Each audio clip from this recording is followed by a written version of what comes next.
dia, pessoal! E hoje eu vou trazer para vocês os assuntos que nós iremos abordar na prova, né? Que irá cair na prova. E cada assunto eu vou falar o que eu irei cobrar. Primeiro assunto é ângulos, vão ser 5, tá certo? Então, o primeiro assunto é ângulos. E o que vai cair sobre ângulos, né? O nome que nós damos a uma determinada medida. E aí vocês sabem que quando o ângulo tem medida menor que 90, ela é chamada de agudo. Maiores que 90 são chamados de obtuso. Se ele tiver 90 graus, ele é chamado de reto, um ângulo reto. E se ele tiver 180, ele é chamado de um ângulo raso. Então, esses são os nomes que vocês precisam lembrar em relação a uma determinada medida de ângulo, tá? Qualquer coisa é só olhar no livro ou na nossa videoaula. O outro assunto é polígono, tá certo? E o que é que eu vou pedir em polígono? O nome desse polígono. A gente sabe que o nome é dado de acordo com a quantidade de lados desse polígono. Então, se ele tiver 3 lados, ele é um triângulo, né? Ou trilátero, mas a gente usa mais triângulo. Se ele tiver 4, quadrilátero, né? 5, pentágono, 6, hexágono. E aí a gente viu até o 10. Então, esses nomes vocês precisam lembrar no dia da prova, tá certo? Então, ângulos, polígonos. Polígonos eu vou pedir o nome do polígono, né? Então, o nome é dado de acordo com a quantidade de lados. Se ele tiver 8 lados, ele vai ser um octógono, tá certo? E aí a gente viu também. O outro assunto é triângulos. O que é que eu vou cobrar em triângulos? Em triângulos eu vou cobrar duas coisas. A classificação do triângulo de acordo com os lados, né? A gente viu se ele o triângulo que tem 3 lados tiver todos os lados iguais, né? Tiver a medida dos 3 lados iguais, ele é um equilátero, um triângulo equilátero, né? Se ele tiver 2 lados iguais, 2 lados com a mesma medida de um triângulo e o outro lado for diferente, é porque ele é um triângulo isósceles.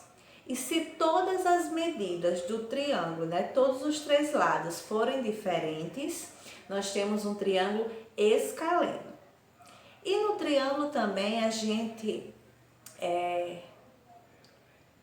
determina um triângulo de acordo com os ângulos, não é isso? E aí, de acordo com os ângulos, nós vamos ter também 3 nomes. Esses 3 que eu falei, equilátero, isósceles e escaleno, é de acordo com as medidas dos lados. E aí nós também vamos determinar os nomes para de acordo com as medidas dos ângulos, né? Se ele tiver dentro do triângulo medidas menores que 90, ele vai ser chamado de acutângulo, tá? Se tiver um ângulo reto, você já sabe que um ângulo reto é um ângulo de 90 graus. Se dentro de um triângulo tiver um ângulo de 90 graus, nós vamos chamar ele de triângulo retângulo. E se tiver um ângulo maior que 90, né? Pode ser 91, 100, 102, tem que ser maior que 90, ele vai ser chamado de obtusângulo, tá bom? Então, nós temos 3 nomes. Acutângulo, para ângulos menores que 90. Retângulo, quando tiver um ângulo de 90 graus, tem que ser 90, tá? E se for maior que 90, nós vamos ter o obtusângulo, ok? E os quadriláteros? E os quadriláteros, o que é que a gente vai cobrar? A gente sabe que os quadriláteros, eles podem ser 2 tipos. Nós podemos ter os trapézios e os paralelogramos, né? O paralelogramos, eles têm o quê? 2 pares de retas paralelos.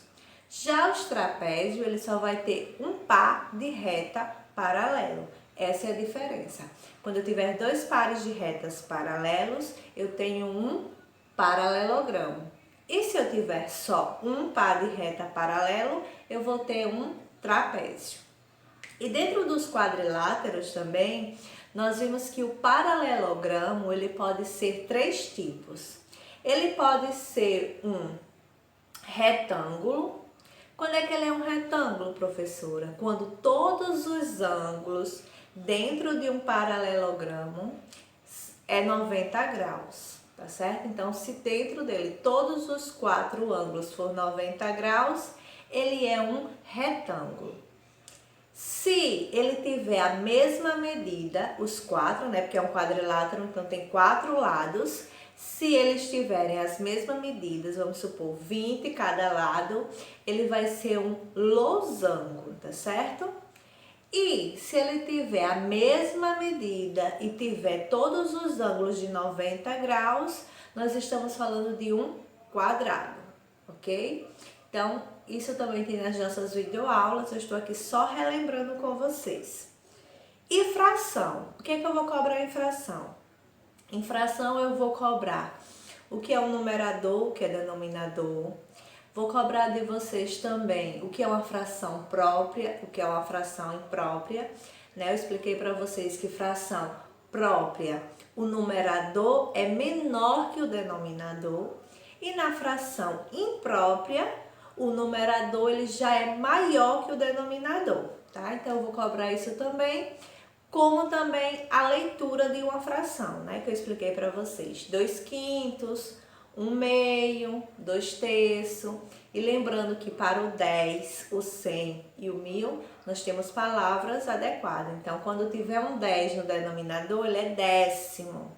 Né? Quando tiver um 100, ele é centésimo.